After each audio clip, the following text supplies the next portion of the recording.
Baiklah rekan-rekan, kita mulai untuk preskon pada hari ini. Kami ucapkan selamat datang kepada rekan-rekan media dan terima kasih. Assalamualaikum warahmatullahi wabarakatuh. Yang kami hormati Bapak Kasubdit Jatandras, Ditkrim Polda Banten, dan rekan-rekan media sekalian. Pada hari ini kita akan melaksanakan preskon yang dilaksanakan oleh Reskrim Polda Banten ungkap kasus tindak pidana penipuan dan atau penggelapan.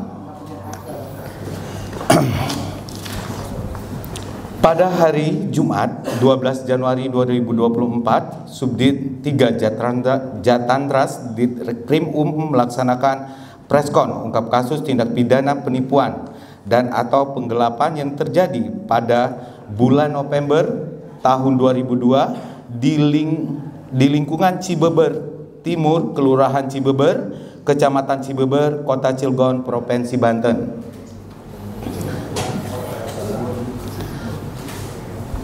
Penipuan dilakukan oleh pelaku AS, 50 tahun, warga Kecamatan Jombang, Kota Cilegon.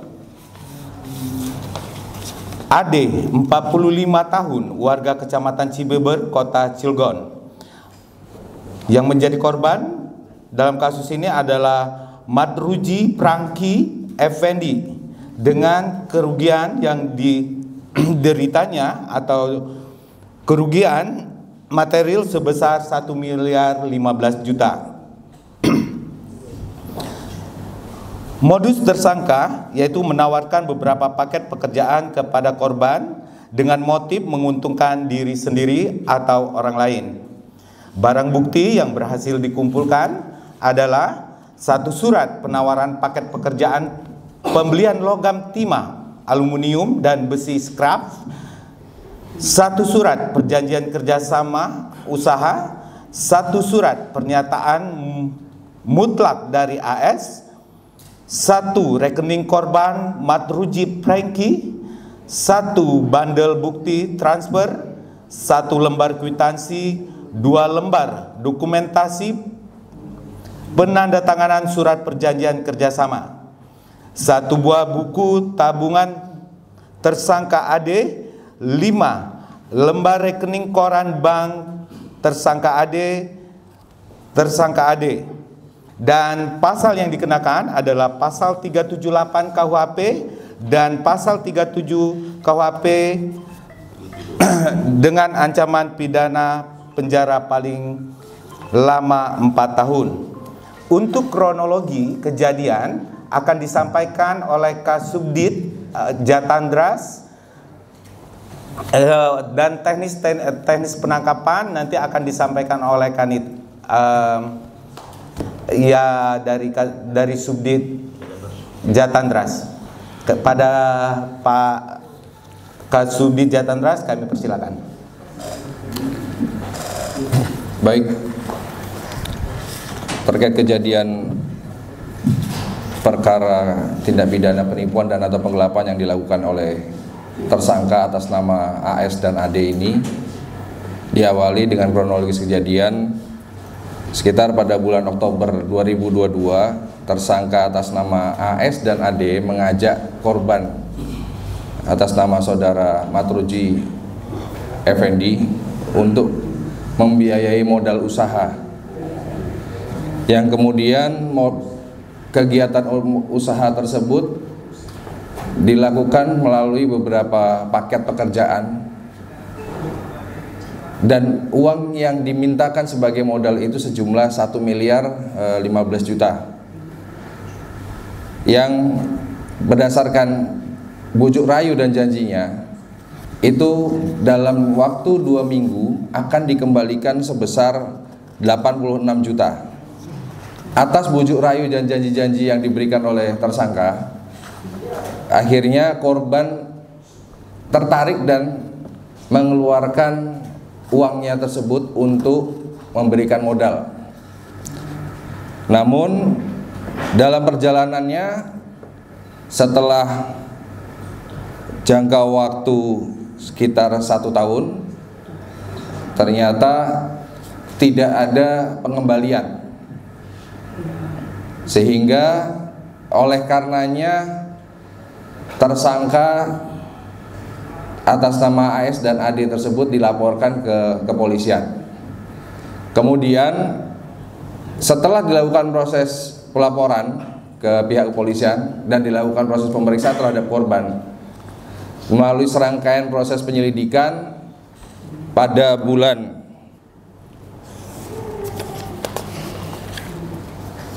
November yang pertama kali tersangka atas nama AS dapat kita deteksi keberadaannya dan dilakukan penangkapan oleh unit 4 Resmob di Treskrim Polda Banten.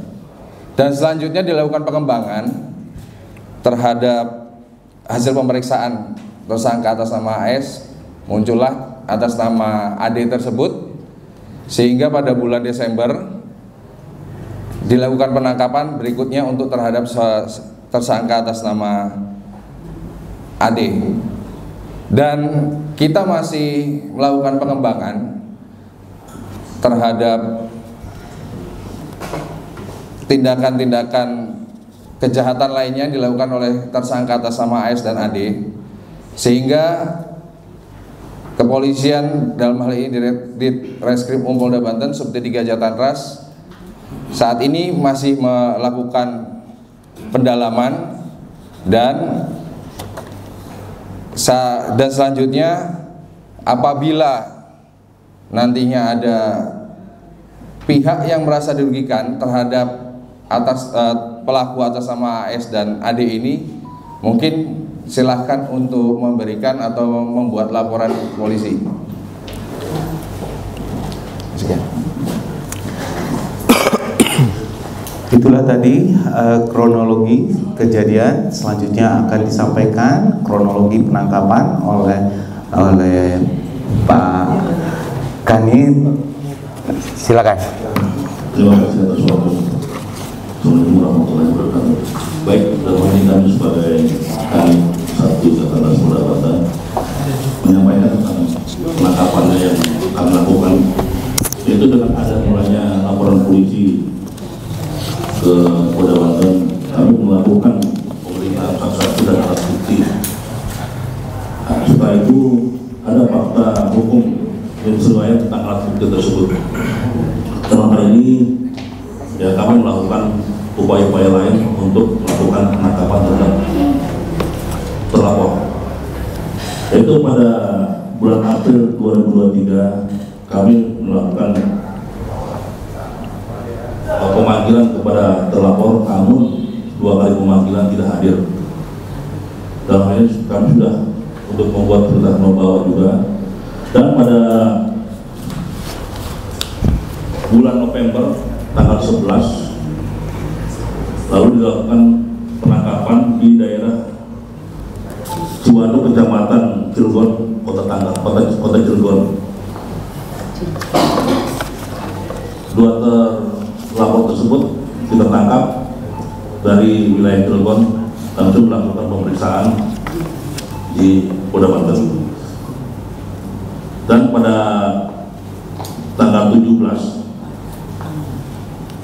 penyidik melakukan penangkapan kembali ke berikutnya, yaitu AD atas nama AD, yaitu di daerah Citra Maja, Kabupaten Lebak.